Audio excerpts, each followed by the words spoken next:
Cesspools and Cesspits.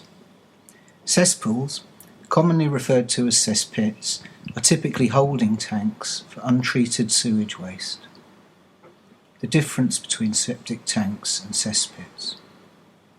Unlike septic tanks, no treatment takes place in cesspools or cesspits, and the waste does not drain to a soakaway.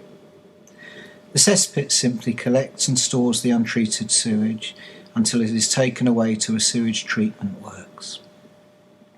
Cesspools require frequent emptying, about every 30 to 45 days, depending on its capacity and level of use. Why use cesspits?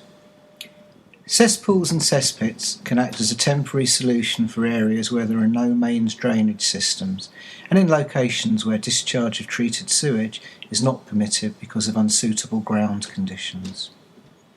Alternatively, they can be used when it's for only temporary use, such as a holiday home, which prevents use of more permanent alternatives like a sewage treatment plant or a septic tank. On campsites, where the waste is chemically treated, they are also necessary, as such waste can kill a sewage treatment plant or septic tank. All cesspools should have an alarm fitted on them to indicate whenever they are near full and require emptying.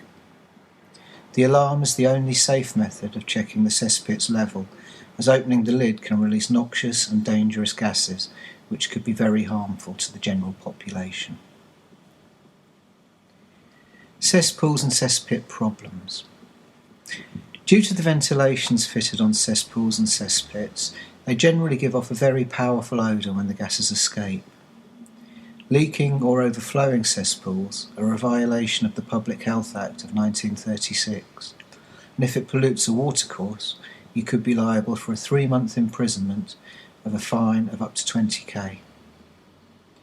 If the cesspool leaks or you notice any other problem, you should immediately seek help from a qualified engineer to clear up the sewage or remove the waste.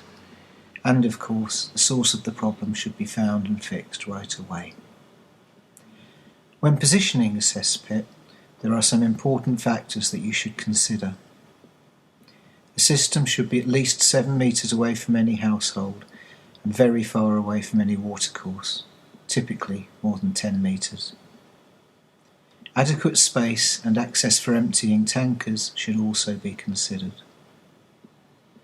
In houses or buildings where cesspits are installed, great caution should be taken when driving or walking over them. They can cover as much as 20 square metres, meaning they become a bit weak with time, and keep in mind they are brick built and the environment outside could be quite corrosive. You do not want to experience it firsthand. Emptying cesspits and cesspools. Cesspools and cesspits should only be emptied by a qualified and licensed waste disposer. It is illegal for anyone who is not qualified or licensed to empty it, and the fines are also quite high. It is also recommended that you should only install a cesspool if there are really no other alternatives available. Operation of cesspits and cesspools. When wastewater flows into the cesspool, it is stored there until it will be emptied and there is no treatment of the waste. All cesspools and cesspits should be sized according to the Building Regulations 2000, Section H2, where it is recommended that a cesspit for a single domestic dweller should have a capacity of at least 18,000 litres. The capacity should increase by a minimum of 6,800 litres for every additional user. Please feel welcome to contact Boxall Ward for more information, and we'll be delighted to help.